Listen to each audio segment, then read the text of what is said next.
Friends, I am Dr. Surajit Ghosh. Welcome to my channel, Dr. Ghosh Presents.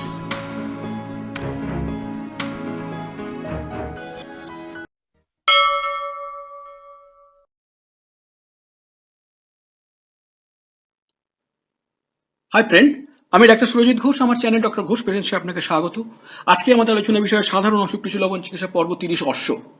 অশ্ব কি? What is piles, হেমারয়েডস or হেমারয়েডস? আমাদের দেহের পাচনতন্ত্রের প্রায় শেষ প্রান্তে মলাশয় ও মলদ্বারের সংযোগস্থলে হেপাটিক শিরা ও সিস্টেমিক শিরা পরস্পর মিলিত হয়ে যে শিরা জালক তৈরি করেছে, অসুস্থতার কারণে সেই স্থানের এক বা একাধিক শিরা স্ফীত বর্ধিত হয়, প্রায় ছিঁড়ে গিয়ে রক্তপাত ঘটায়, সংলগ্ন অঞ্চল প্রদাহিত হয়। এই অবস্থাকে অশ্বরোগ বলে বা এটা অশ্বরোগ নামে পরিচিত। নিখুঁতভাবে বললে স্ফীত বর্ধিত শিরাগুলি অশ্ব।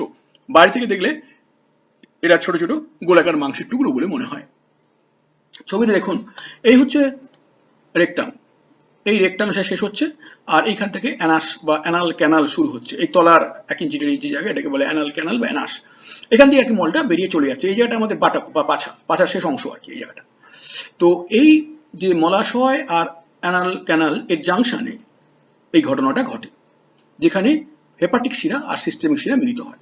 এখানে একটা কথা বলে নিই, হেপাটিক শিরার কাজ কিন্তু অন্ত্র থেকে সমস্ত খাদ্যের সারাংশকে নিয়ে লিভারে পৌঁছে দেওয়া, আর সিস্টেমিক শিরার কাজ হলো এইসব অঞ্চলের প্রত্যেক কোষে কোষে অক্সিজেন পৌঁছে দিয়ে, তার পুষ্টি পৌঁছে দিয়ে, সেখান থেকে কার্বন ডাই অক্সাইড এবং বর্জ্য পদার্থ সংগ্রহ করে নিয়ে আবার হার্টের দিকে ফিরে যাওয়া। এটা হলো সিস্টেমিক শিরার কাজ। এই দুটো শিরা কিন্তু দু রকমের কাজ। ছবিতে দুটো অশ্ব দেখানো হয়েছে। একটা অন্ত অশ্ব ভিতর দিকে তৈরি হয়, মানে ধরুন উপর এই অ্যানাল ক্যানালের উপর থেকে তৈরি হয়, আস্তে আস্তে নিচের দিকে নামে। আর বহি অশ্ব সাধারণত তলার দিকে তৈরি হয়, এখান থেকে বাইরের দিকে ঝুলে পড়ে। এর অনেকগুলো ভাগ আছে, সেটা আমরা পরে আসছি। অশ্ব কি কি ধরনের? কত মানুষ অশ্বে ভোগেন? What are the types of piles and how many percent suffer from piles? অংশ মূলত দু ধরনের, অন্ত অশ্ব, বহি অশ্ব। অন্ত অশ্ব মলদ্বার নালীর ওপর দিকে শুরু হয়ে ক্রমশ নিচের দিকে মলদ্বারের খোলা মুখের দিকে ঝুলতে থাকে। দৈর্ঘ্যের উপর নির্ভর করে অন্ত অশ্ব 4 ধরনের হয়: 1st degree, 2nd degree, 3rd degree, 4th degree. ছবিতে দেখুন পরিষ্কার দেখানো আছে। ওই আগের ছবিটাই একটু অন্যভাবে দেখানো হয়েছে এখানে। সেই রয়েছে ওপরে মলাশয়, তারপরে সেই অঞ্চলটা যেটা অ্যানাস বলে, যেখানে ঘটনাটা ঘটছে, সেখানে দেখুন অনেকগুলো শিরা সব ফুলে উঠে ঝুলে পড়েছে। যারা অল্প ঝুলে পড়ে তারা 1st ডিগ্রি, যারা আরেকটু বেড়ে গেছে তারা 2nd ডিগ্রি, যারা আরো বেড়ে গেছে তারা 3rd ডিগ্রি, যারা একেবারে নিচে নেমে পড়েছে তারা হলো 4th ডিগ্রি। আর বহি অশ্ব হচ্ছে তলার দিক থেকেই তলার দিকে চলে যাবে। এরা ওপর দিক থেকে নেমে আসছে, আর বহি অশ্ব তলার দিক থেকেই আরো ঝুলে পড়বে। হলো বহি অশ্বের তলার ছবি দেখানো আছে, সেটাও বহি অশ্ব ছবিও দেখানো আছে। অ্যাকচুয়ালি বহি অশ্ব হচ্ছে এইটা শুধু বহি অশ্ব, কারণ এটা তলার দিক থেকে তৈরি হয়ে এখান থেকে তৈরি হয়ে এখানে নেমে এসছে, আর এগুলো ওপর থেকে তৈরি হয়ে নেমে আসছে। এটা দেখলে বোঝা যাবে, ডাক্তার যারা তারা বেরিয়ে বুঝে, উপরের থেকে যেগুলো নেমে আসে তাদের গায়ে মিউকাস মেমব্রেনের ঢাকনা থাকে, আর এই তলার দিকে যারা নেমে আসে তাদের উপরে মোটামুটি ফাইবার, চামড়ার একটা কভারিং থাকে। এগুলো চকচকে হয়, এগুলো ততটা চকচকে হয় না, এই যেগুলো বহি অশ্ব। বহি অশ্ব মলদ্বার নালী নিজে থেকে শুরু হয়। পৃথিবীর প্রায় 20 জন, প্রতি 20 জন মানুষের মধ্যে একজন জীবনের কোনো না কোনো সময়ে অর্শে ভোগেন। তাহলে বুঝতে পারছেন, অর্শ কিন্তু যথেষ্ট কমন একটা ডিজিজ। পৃথিবীর প্রতি 20 জনের মধ্যে একজন, 20 জন মানুষের মধ্যে একজন মানুষ জীবনের কোনো না কোনো সময় অর্শে ভোগেন। এটা ছবিটা বুঝিয়ে দেওয়া হয়ে গেছে, আমি পরের চ্যানেলে যাচ্ছি। অর্শ কেন হয়? What are the cause of piles? আধুনিক চিকিৎসা বিজ্ঞানের বইতে অর্শ সৃষ্টি হওয়ার নিম্নলিখিত কারণ বলা আছে। 1. অনেকদিন ধরে কোষ্ঠকাঠিন্য বা ডায়রিয়া বা ডিসেন্ট্রি ভোগার কারণে। 2. বেশি বয়সে মলদ্বার নালীর দুর্বলতার কারণে। 3. দীর্ঘদিন ধরে কাশির কারণে। 4. দীর্ঘ সময় ধরে খুব বেশি ভার তোলার কারণে। 5. গর্ভাবস্থার কারণে। 6. পারিবারিক কারণে। 7. অতিরিক্ত মোটা হওয়ার কারণে। এগুলো আধুনিক চিকিৎসা বিজ্ঞানের বইতে বলা আছে। চিকিৎসক হিসেবে ব্যক্তিগত অভিজ্ঞতার ভিত্তিতে আমি মনে করি, যকৃৎ কোষে ত্রুটির কারণে পোর্টাল শিরায় রক্তচাপ বৃদ্ধি পায়, তার ফলে সিস্টেমিক শিরা ও হেপাটিক শিরার সংযোগস্থলে ব্যাক প্রেসারে অধিক চাপ পড়ে, তাই মলদ্বার অঞ্চলের শিরা ফুলে ওঠে, অর্শ সৃষ্টি হয়। এটা চিকিৎসক হিসেবে আমার এইটা কার্যকারণের এই ধারণা বলে মনে হয়। মডার্ন মেডিসিনের বইতে কিন্তু ওইসব উপরের পয়েন্টগুলো বলা আছে। কেবলমাত্র একটি বইতে বলা আছে যে অর্শ চিকিৎসার সময় অবশ্যই লিভার ফাংশনের দিকে দেখতে হবে, কারণ লিভার ফাংশন ব্যতীত অর্শ হতে পারে না, সেই বইতে বলা আছে কথাটা। আমি সেই কথাটা সম্পূর্ণভাবে যুক্তি দিয়ে বুঝে নিয়েছি এবং সেটাই বিশ্বাস করি, এবং সেই জন্য লাস্ট কারণ লিখি দেখুন, লিভারের গোলযোগ ছাড়া অর্শ সৃষ্টি হতে পারে না, এটা আমার ব্যক্তিগত ধারণা। ছবিটা আমি ডান দিকে বুঝিয়ে দিয়েছি যে কিভাবে ঘটনাটা ঘটছে, এই যে নীল যে অংশগুলো আছে দেখুন, এই নীল এর হলো বিভিন্ন জায়গা থেকে পোর্টাল শিরা ইন্টেস্টাইন থেকে সমস্ত খাদ্যের সারাংশ বহন করে নিয়ে যাচ্ছে এইখান। আর এই সেই যে দুটো যে সংযোগ স্থল, সেটা এই তলার দিকে ওই এই অঞ্চলটা অ্যাকচুয়ালি এই ছবির আরো তলায় হবে। এই যে ছবিটা রয়েছে কোলনের ছবি, এই ছবির আরো তলার দিকের ছবিটা হচ্ছে এইটা। এইখানে যেহেতু দু রকমের শিরা মিলিত হচ্ছে, যে এখান থেকে যে রক্তটা ফিরে যাবে লিভারে, যদি লিভারে কনজেশন হয় তাহলে সেই পথে একটা ব্যাক প্রেশার পড়ে, সেই ব্যাক প্রেশারের ফলে এইখানের সিস্টেমিক শিরাগুলো ফুলে উঠে ঝুলে পড়ে। এটা হচ্ছে আমার ব্যক্তিগত ধারণা। আমার ধারণা সমস্যা অনেক ডাক্তার তারা সেটাই মনে করেন, আবার অনেকে নাও মনে করেন। অর্শের লক্ষণ কি কি? What are the symptoms of piles? এক, মলত্যাগের আগে, মলত্যাগের সময় বা মলত্যাগের পরে কাঁচা রক্তপাত, ডান দিকের উপরের ছবি। মলত্যাগের সময় মলদ্বারে শক্ত কিছু থাকার অনুভব, মলদ্বার থেকে আঠালো মোটা মিউকাস নিঃসরণ যা প্রায় নিম্ন পোশাকে লেগে যায়, মলদ্বারে অস্বস্তি যেন কিছু দিয়ে ভরা আছে, মলত্যাগের পরও যেন মলাশয়ে মল রয়ে গেছে, কখনো কখনো যেন কাঁটা বা পিন ফোটার সেন্সেশন বা বোধ, মলদ্বারে চুলকানি, ব্যথা, যন্ত্রণা, টাটানি, মলত্যাগের পর জলশোষের সময় হাতে বেদনাশূন্য অর্শের বলি অনুভব, কখনো বলি মলত্যাগের পর ভিতরে ঢুকে যায়, কখনো বা তা বাইরেই থেকে যায়। কিভাবে অর্শ প্রতিরোধ করবেন? How to prevent piles? এড়িয়ে চলুন, অর্থাৎ এই জিনিসগুলোকে এড়িয়ে চলুন। সকল রকম নেশা বস্তু, 2 ট্রান্স ফ্যাটযুক্ত সব খাবার, 3 অ্যাসপিরিন অ্যাসিটোফিনোমেন জাতীয় ওষুধ দীর্ঘ সময় ধরে খাওয়া, এগুলো এড়িয়ে চলতে হবে। পেস্টিসাইড, ভেজাল তেল, ভেজাল মশলা, রঙিন পানীয়, খাদ্য, ফুড প্রিজারভেটিভ ইত্যাদি থাকা ক্ষতিকারক রাসায়নিক পদার্থ, অর্থাৎ এই জাতীয় খাবারগুলো এড়িয়ে চলতে হবে। অতিরিক্ত চিনি, নুন, সম্পৃক্ত ফ্যাট, ক্যান্ড ফুড, ড্রিঙ্কস ইত্যাদি, এগুলো সব এড়িয়ে চলতে হবে। এগুলো সব লিভারকে ড্যামেজ করে, আর লিভার ড্যামেজ না হলে পাইলস কিন্তু হতে পারে না। এটা যদিও আমি বলেছি এটা আমার ব্যক্তিগত ধারণা, কিন্তু আমি মনে করি যারা পাইলসে ভুগছেন তারা এটা খবর নিয়ে দেখুন যে তাদের লিভারে কোনো গন্ডগোল আছে কিনা। লিভার যদি সুস্থ থাকে, তবু যদি পাইলস থাকে, তাহলে অবশ্যই আমাকে ফোন করুন এবং আমাকে জোর দিয়ে জানান, স্যার দেখুন আমার লিভার কিন্তু একদম ভালো আছে, আমি তবু পাইলসে ভুগছি। আমি খুব খুশি হব আপনার সঙ্গে কথা বলতে। আমার ফোন নাম্বার প্রত্যেকটা ভিডিও যেখানে ডেসক্রিপশন থাকে সেখানে গেলে পরিষ্কার আমার ফোন নাম্বার পেয়ে যাবেন, সেই ফোনে আমাকে ডাইরেক্টলি কথা বলুন, আমি খুশি হব আপনার সঙ্গে কথা বলে। সেকেন্ড হচ্ছে প্রত্যহ গ্রহণ করুন, ওগুলোকে এড়িয়ে চলুন, এগুলো গ্রহণ করুন। কি গ্রহণ করবেন? তাজা শাকসবজি, ফল, স্যালাড, লিভারকে হেল্প করে এরা। অন্তত 2 লিটার জল, নিয়মিত শরীর চর্চা। একটা স্টার দিয়ে লিখে দিয়েছি যে ফল যদি নিয়মিত স্ট্যাপল ফুডের সাথে অর্থাৎ ভাত বা রুটির সঙ্গে মিশিয়ে খাওয়া যায় তবে অতিরিক্ত উপকার পাওয়া যাবে। এটার কারণ আছে, লজিক্যাল বিজ্ঞানসম্মত কারণ আছে।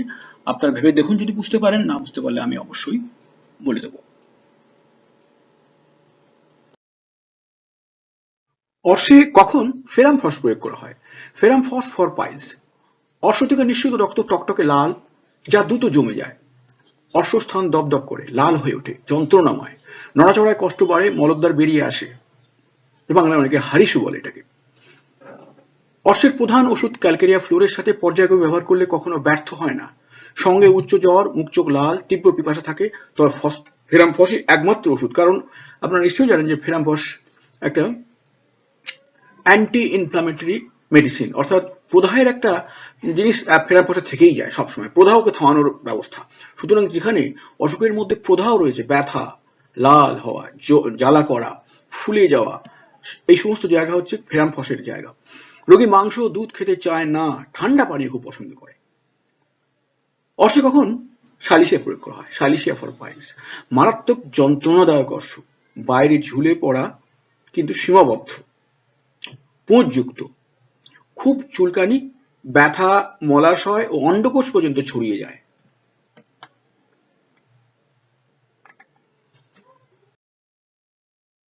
অর্শে কখন ক্যালকেরিয়া ফ্লোর প্রয়োগ করা হয়? Calcarea fluor for piles. অর্শের প্রধান ওষুধ স্রাবযুক্ত বা স্রাবহীন সব ক্ষেত্রেই অপরিহার্য হচ্ছে এই ক্যালকেরিয়া ফ্লোর। আগেই বলা হয়েছে ক্যালকেরিয়া ফ্লোরের সঙ্গে ফেরাম ফসের অল্টারনেটের কথা বলা হয়েছিল। অন্তর্বলী বা বহির্বলীযুক্ত সমান। আপনারা জানেন যে দু রকমের অর্শ হয়, একটা এক্সটার্নাল, একটা ইন্টারনাল। নিচে বাঁ দিকে ছবি দেওয়া আছে, একটু দেখে নেবেন। অর্শে মাথায় রক্তাধিক্য থাকলে ফেরাম ফসের সঙ্গে পর্যায়ক্রমে দুর্দমনীয় কোষ্ঠবদ্ধতা ও কষ্টকর কুন্তন ছাড়া মলত্যাগ অসম্ভব। অর্থাৎ ক্যালকেরিয়া ফ্লুগের একটা এক্সট্রা সিমটম হলো এখানে ভয়ঙ্কর রকমের কনস্টিপেশন থাকবে।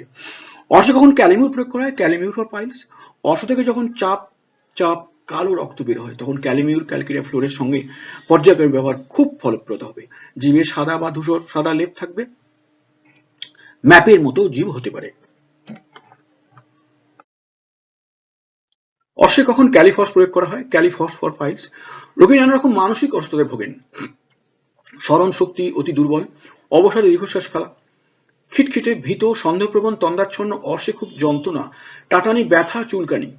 রোগীর মিষ্টি খুব ঠান্ডা পানীয় টক জলপানের খুব ইচ্ছা। দেখুন, একটা রোগীকে চেনার জন্য কিন্তু এই জেনারেল সিমটমগুলি মোস্ট ইম্পর্টেন্ট। অর্শে ব্যথা থাকবে, যন্ত্রণা থাকবে, টাটানি থাকবে, চুলকানি থাকবে, এগুলো কমন, এগুলো সব জায়গাতেই থাকবে। কিন্তু সেই সময় যদি দেখা যায় যে মানুষটা মিষ্টি খেতে ভালোবাসে, ঠান্ডা পানীয় খেতে ভালোবাসে এবং লেবু জল বা যদি টক জল খেতে পারে ইচ্ছা, তাহলে জানবেন একেবারে ম্যাচ করে গেল, তখন ওষুধ খুব ভালোভাবে কাজ করবে। সুতরাং জেনারেল সিমটমটা খুব ভালো দিকে লক্ষ্য রাখবেন। এগুলোকে বলে ফিজিক্যাল জেনারেল। এই সিমটম তিনটা হলো ফিজিক্যাল জেনারেল।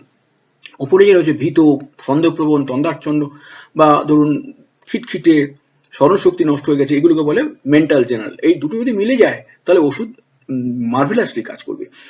অর্শে কখন ক্যালকেরিয়া ফস প্রয়োগ করা হয়? Calcarea phos for piles. রক্তাল্প ও দুর্বল প্রকৃতির রোগীদের ক্রনিক অর্শ। রক্তাল্প দুর্বল প্রকৃতির ক্রনিক অর্শ মনে রাখুন, এটা আপনার ক্রনিক অর্শের চিকিৎসা। ক্যালকেরিয়া ফ্লোরের সাথে অন্তর্বর্তী ওষুধ হিসেবে কাজে লাগে। অর্শে কখন ক্যালিসাল প্রয়োগ করা হয়? ক্যালিসাল ফর পাইলস। জিভে হলুদ চটচটে লেপ সহ অর্শ, মলদ্বারে ছুঁচ ফোটানো ব্যথা, অসহ্য চুলকানি, মলত্যাগের সময় ও পরে জ্বালা। প্রধান ওষুধ ক্যালকেরিয়া ফ্লোরের সাথে ব্যবহৃত হবে। দেখুন, এই ক্যালকেরিয়া ফ্লোর যেন সব সময়তেই রয়েছে, কারণ সেটা মেইন ওষুধ, তার সঙ্গে সঙ্গে চলছে এটা। রোগী রুটি, ডিম, মাংস, গরম খাদ্য পানীয় খেতে চায় না। টক, মিষ্টি, ঠান্ডা পানীয় খাবার খেতে চায়। অর্থাৎ শেষের তিনটে সিমটম, টক, মিষ্টি, ঠান্ডা, অনেকটা একটু আগে বললাম এটা ক্যালিফস, তার সঙ্গে এক, কিন্তু এটা আলাদা করার জন্য আপনাকে অন্য কিছুগুলো দেওয়া আছে। সেটাকে যদি নাও দেওয়া থাকে আপনি কিন্তু খুঁজে বার করতে পারবেন না ক্যালিসালফের সঙ্গে আপনি কি করে ক্যালিফসকে মানে পৃথক করবেন। ক্যালিসালফের পেশেন্ট সবসময় ঠান্ডা খোলা বাতাস ভালোবাসে, কিন্তু ক্যালিসালফ সেটা চাইবে না। সে কিন্তু শীতার্থ, একটুতে ঠান্ডা বোধ তার বেশি, সে কিন্তু ওই খোলা ঠান্ডা বাতাস তার কিছু পছন্দ হবে না। এরকম কিছু ডিফারেন্সিয়েটিং পয়েন্ট আপনাকে খুঁজে নিতে হবে। অর্শে কখন ম্যাকফস ব্যবহার করা হয়? ম্যাকফস ফর পাইলস। পরিষ্কার জীব সহ অর্শ, গরম সেকে উপশম। ফসফরাস ম্যাকফসের একদম অন্যতম সিমটম। ম্যাকফস গরমে ভীষণ ভালোবাসে, গরমের সেঁক, গরম সবকিছু ভালোবাসে। অর্শে কেটে ফেলা, ছিঁড়ে ফেলার মতো ব্যথা। ম্যাকফস মিশ্রিত গরম জলে বাহ্যপ্রয়োগ খুব কার্যকর, ভেরি ইম্পর্টেন্ট জিনিস এটা। আপনি গরম জলের মধ্যে ম্যাকফস মিশিয়ে নিয়ে সেই গরম জল দিয়ে অর্শের ওই জায়গাটা আপনি কম্প্রেস করতে পারেন, তাতে অনেকটা খুবই রিলিফ হবে আপনার। প্রধান ওষুধ ক্যালকেরিয়া ফ্লোরের সাথে ব্যবহৃত হয়, সেই এক কথা।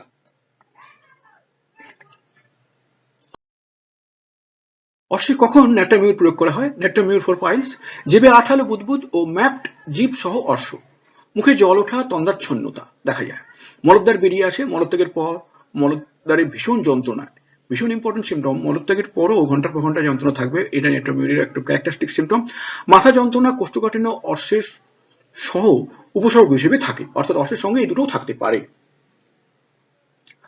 মাথা যন্ত্রণা, কোষ্ঠকাঠিন্য, তাহলে কিন্তু আরো ন্যাট্রামিউরটা নির্দিষ্টভাবে চিহ্নিত হলো। অর্শে কখন ন্যাট্রাম সাল প্রয়োগ করা হয়? ন্যাট্রাম সাল ফর পাইলস। অনেক দিনের পুরনো পীড়া অর্থাৎ ক্রনিক অর্শ, রোগীর মুখ বিবর্ণ, ফ্যাকাশে, হরিদ্রাভ, জিভের গোড়ার দিকে সবুজাভ বাদামি লেপ বা কাদার মতো ময়লা, জিভে জ্বালা ফুসকা থাকে, মুখের স্বাদ তেঁতো, রোগী খুব অবসাদগ্রস্ত, গান বাজনা শুনেও কান্না আসে, আত্মহত্যা প্রবণ, ভোরে আর্দ্র আবহাওয়ায় সব কষ্টে বৃদ্ধি। অর্শ রক্তস্রাবী, সাধারণত প্রধান ওষুধ ক্যালকেরিয়া ফ্লোরের সাথে পর্যায়ক্রমে ব্যবহার করা হয়। এর সঙ্গে আজকের ভিডিও শেষ হলো। আপনার দেখাশোনার জন্য অসংখ্য ধন্যবাদ। অসুবিধা থাকলে কমেন্টসে লিখে দেবেন, আমি অবশ্যই উত্তর দেব।